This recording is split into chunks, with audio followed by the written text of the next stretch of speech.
Improving as a chess beginner is one of the easiest things to do, and I have a live testimony just for that. So what I'm gonna need you to do for this video is have your pen and paper. I'm gonna need you to open your chess.com account, basically to have the place where you store most of your games in open so that you could come and review them. I'm gonna need you to have that open in another browser above this video, and something else that may be of use is a pen and paper, right? Because we're gonna do some writing in this video. And also do a favor, mute any phone or background noise that may interrupt for this video. So let's start very quickly without the fluff. So in 2 words, what we're going to improve at chess for most of our playthrough as chess beginners is called thinking process. That is how we think from the beginning of the game all the way to the end. That is the important thing to do if we are just starting out, and I'm gonna show this right away. So let's take a look into this game, right? E4, C5, knight F3, D6, D4, C takes D4. So far everything is just normal opening moves, okay? Open Sicilian, we enter, there's a transpose here to the dragon, just some regular opening, and in future videos I'm also going to show you how to memorize an opening properly. It's very easy once you realize how to do it. So G6, white castles, bishop G7, bishop E3, weak castle H3, knight C6. And we were wondering, okay, why should we why should white make a move like H3? Is there any point for a move like this? And we were thinking at the end of it that this is quite the loss of time, because I would never do something with this square, at least so far, right? It's a move that you can delay and focus more on development, like getting the rooks to see each other with queen D2, okay? And so I was sitting there and I was actually a little bit criticizing this move, even though it turns out to be actually quite a fine move for white. When I was sitting, I was just thinking, why wouldn't he make like the rooks see each other? It improves his position better than H3 that I thought was wasting time immediately then, but turns out it's also fine. Okay, so we continue here. Knight C6. Now he does the move a little bit later. Bishop E6. And what I was thinking is in here. Why would I make a move like a bishop to E6? Wouldn't he take? The answer is yes, but I'm gonna take, and my pawns aim at the center. So it's actually not that much of a problem for me. Plus this file for the rook would be semi-open. Okay, so that was my thinking process behind this. Knight takes F6, F takes C6, bishop to C4. So after this move, bishop to C4, obviously my pawns are under threat, so I need to think about this. And what I find is that the best move to defend this is to do the move queen to D7, okay, simultaneously defending this and making the rooks see one another.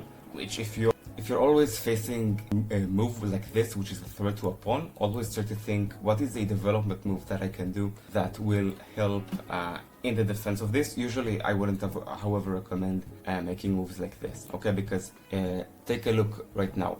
Take a short look right now and think which side is actually better in here. And I would actually argue that we are worse in this position than our opponent. And why is this? If we look at the pawn structure of white compared to the pawn structure of black, okay, I'm gonna mark ours in orange. We have 3 different groups of pawn structures. We have one on the right, one in the center, and another one on the left. So we have 3 different pawn groups, whereas white has a better pawn structure because it has just 2 major ones. We have 3, which is obviously like it's worse because they're divided now. And so that's why apparently making the move bishop to E6, he says it's a good move, okay, but in reality it helps white therefore to improve his own position because now my pawn structure is a little bit damaged, okay? So that's one thing. So queen D7, A3, and now I was sitting here and I was thinking, why would he make a move like this? What are the I was thinking specifically, what are the downsides of the move A3? Because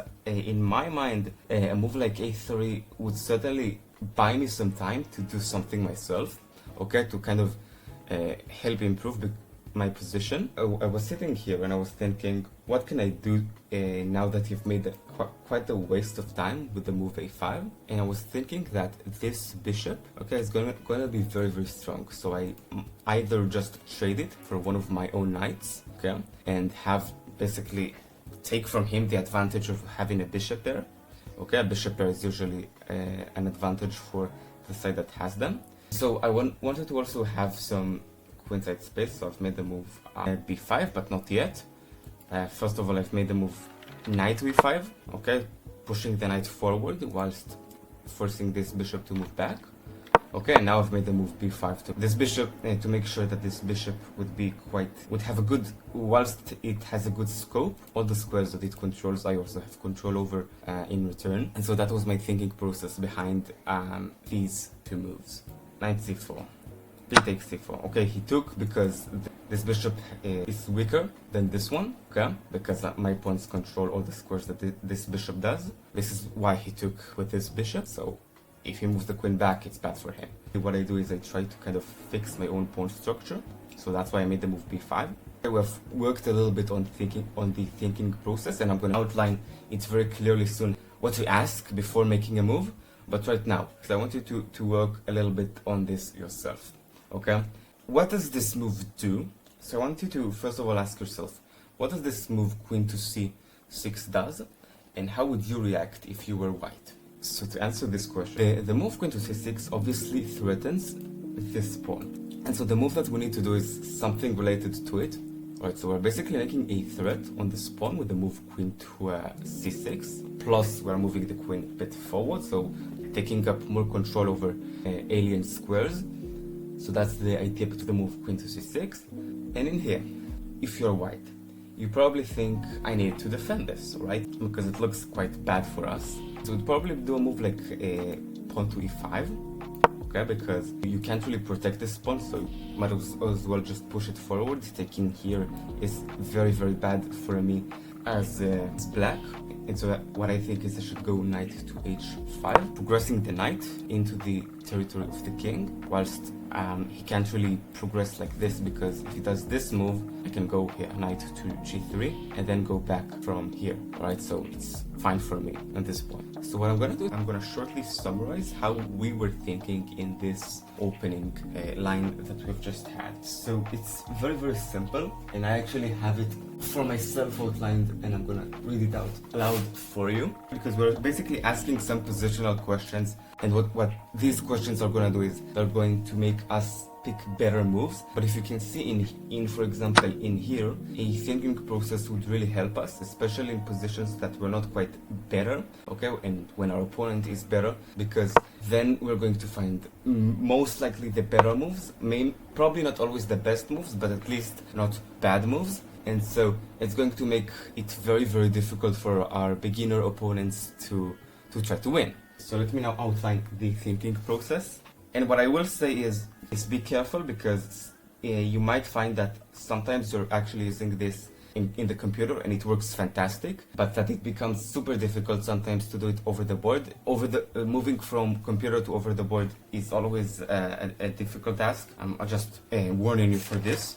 So the thinking process behind every move that we're going to do is very simple, and the outline is simple. First of all, what are my opponent's last moves downside? Every move in chess, even a good move, has sometimes downsides in and for itself. So for example, the move bishop to c4, it's a good move, but even this move has a downside, where now we can make a move like queen to d7 and make the rooks see each other. So we're asking this question, what are my opponent's last moves downsides? The second one is very simple. What are their threats, their captures, and what are their tactics? Okay, in here there's no real tactic, okay, but again there is the downside, where now that he makes a threat on this move, we need to go forward with our own pieces to defend this move and to make the rooks see each other.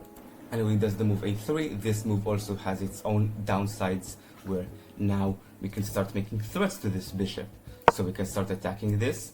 Now we've just simply won the bishop pair back after the move f4. Every move in chess has some downsides to it, even good moves. What are their threats, tactics, captures? What I want to do is I want to train this thinking process into you as well. But I don't think it's that much of a fine move, because what black missed is that he can actually take here, takes, and very likely to win a pawn actually. So I'd say this is probably the downsides for castling, right?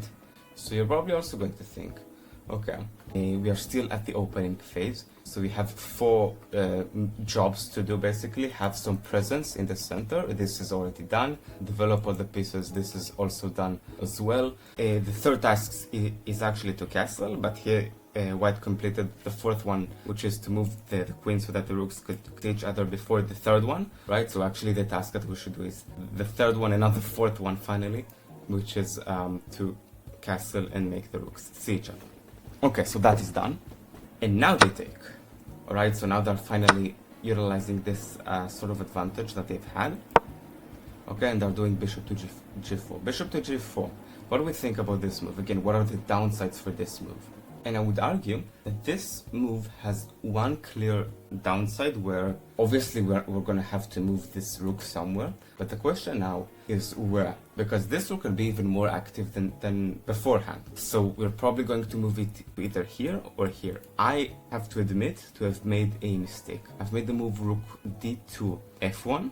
Where what I should have done is the move rook d to e1 actually. And why is this? Now if I make the move rook d to f1, where is this rook gonna go? It's going to be completely unemployed, right? And so I've made a mistake. And so for our thinking process, right, the one that we've just written, we can ask also, what is my least active piece? And how can I make it the most active possible? Okay, and if I would have done this, and I would have asked it, just like you're doing right now, I wouldn't have made the move rook to d to f1, I would have made the move rook d to e1, okay? Because then the rook would come here in a semi-open file, it would be just genuinely better, right? So this is in very short snippets, how to improve one's thinking process in chess, right? Which inevitably will lead to us playing better moves, as well as for noticing tactics, and as well as for opponents' threats, which are also very important. But the thinking process, I would say, is one of the most important things that are going to make it more difficult for your opponent to win, especially if you've stopped like one movers and blunders and things like that. Right, so remember, before making every move, we ask, what is my opponent's last move's downsides? The checks, captures, and threats mantra. Okay, that is the second one. And the third one is, how do I make my least active piece the most active? For example, in here it would have been with this rook. That's a very simple thinking process for people who start to play the game of chess. And just shortly to clarify, what do I mean by making a piece more active? I mean basically that it is able to control more squares. For example, right here, I'll show you this also very shortly on an analysis board.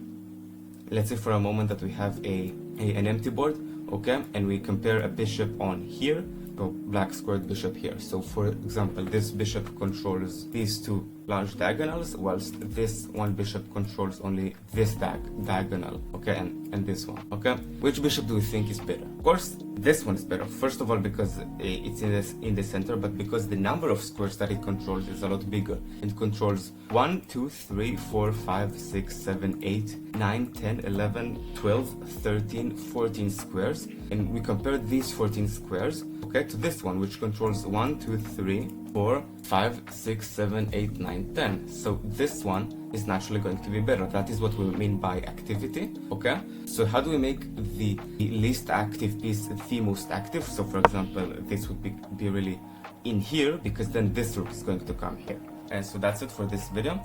Leave your questions below. I'll do my best to answer all of them, and I'll see you in the next video. Bye bye.